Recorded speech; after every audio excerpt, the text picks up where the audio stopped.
Isang madamdamin na naman po ang napatakbo dito sa Regine Bernardo Beauty Salon dahil ang hinaing po ni Madamdamin na itago natin sa pangalang Madam Emengard.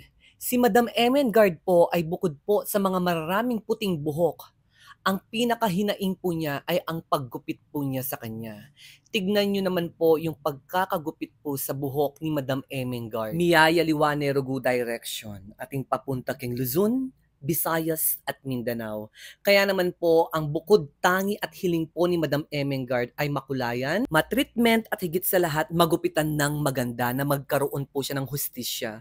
So, kinulayan po muna natin si Madam Emengard para nang sa ganun matakpan po yung mga white hair po niya. And then, magti-treatment na po tayo na ang gamit po nating treatment sa kanya ay ang Cystine Straightening plus yung U-Keratin na pang Brazilian Keratin treatment po natin.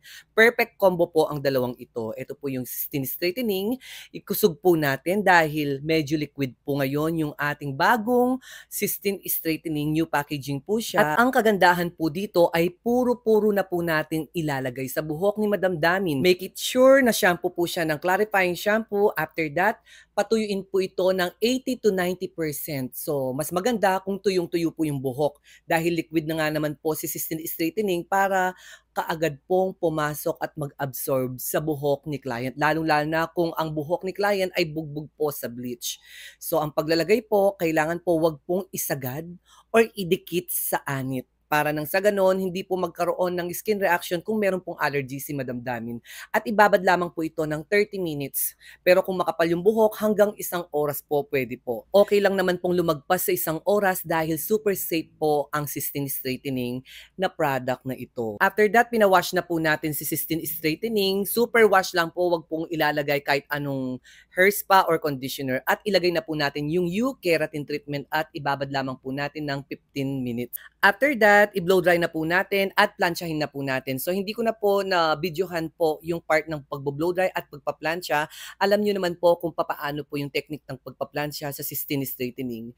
And ginupitan ko na rin po si Madam Damin para magkaroon po ng hustisya. Ang gupit po niya na number 1 po talagang iniindak at hinaing ni Madam Emengard. And as you can see, talagang nabuhayan na po yung kulay ni Madam Damin plus yung gupit po niya. At the same time, na-treatment na rin po siya ng combo package po namin. Ito po yung before po niya. Kung pagmamasdan nyo po, kung pagbubulay-bulayan nyo po ang kanyang buhok-buhukan, Madam, ay ta, atin niya pakimpatilya, rugotik, takan, demba, na niyang gupit rugoy ni. So marami na rin po siyang puting buhok. And natakpan na po yung kanyang white hair. Sa mga maraming white hair po, ganito po yung ipakulay nyo para nang sa ganon, kapag tumutubo, humahaba, sumisirot-sirot, hindi po halata.